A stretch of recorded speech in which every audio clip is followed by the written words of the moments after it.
kí ló ṣokùnfà bí ẹlẹ́wọ̀n méje ṣe sá lọ lọ́gbà ẹ̀wọ̀n Ọ̀ṣun lẹ́yìn àròdá òjò?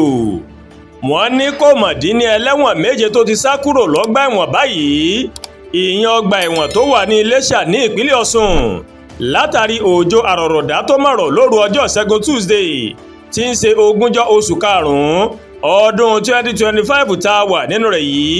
Agbẹnusọ ọgbà ẹ̀wọ̀n náà Umaru Abubakari ó máa fìdí ìṣẹ̀lẹ̀ náà múlẹ̀ nínú àtẹ̀jáde kan tó máa fi síta. Abubakari ṣàlàyé pé àwọn aláṣẹ ọgbà ẹ̀wọ̀n náà wọ́n mà ti bẹ̀rẹ̀ iṣẹ́ o lórí bí wọn yóò ṣe rí àwọn ẹlẹ́wọ̀n yìí mú padà sọ́gbà ẹ̀wọ̀n.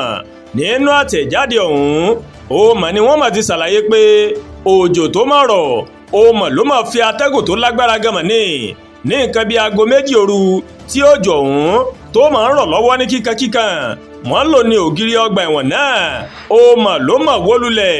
èyí ló mà fún àwọn ẹlẹ́wọ̀n tó júbà ehoro ní àǹfààní láti ríbi sá lọ o, gẹ́gẹ́ bí àlàyé àwọn alámòjútó ọgbà ẹ̀wọ̀n Iléṣà náà. ọ̀gá àgbà pátápátá fún àkóso ibùdó àtúnṣe Sylvester Ndidi Iwakuchi ó ti pàṣẹ o pé kí wọ́n wo àwọn ẹlẹ́wọ̀n tó sá lọ náà rí bí ìgbà tó jẹ́ pọ́bìnrin bá ń wà nǹkan bẹ̀rẹ̀. ó ní kí wọ́n rí i dájú pé wọ́n máa padà sọ́gbà ẹ̀wọ̀n náà. iléeṣẹ́ wa ó máa ń ṣiṣẹ́ pọ̀ pẹ̀lú àwọn ẹ̀ṣọ́ aláàbò yòókù láti rí wípé a mú àwọn tó sá lọ padà sí àhámọ́ ọgbà ẹ̀wọ̀n. apá kan àtẹ̀jáde náà òun ló sọ bẹ́ẹ̀. bákan náà ó ní wọ́n wá rọ àwọn aráàlú tó bá lè ta àwọn lólobó nípa bí wọ́n ṣe lè rí àwọn ẹlẹ́wọ̀n tó sá lọ náà báwọn ṣe lè rí wọn mú o. Àdúràgbà Olúwatóyìn ló ń kàròyìn sí létí o láti kàn ní Ẹ̀yà Yorùbá World TV. bẹ́ẹ̀ ṣe ń wò wá ẹ máa bá wa like, ẹ máa share, ẹ máa comment.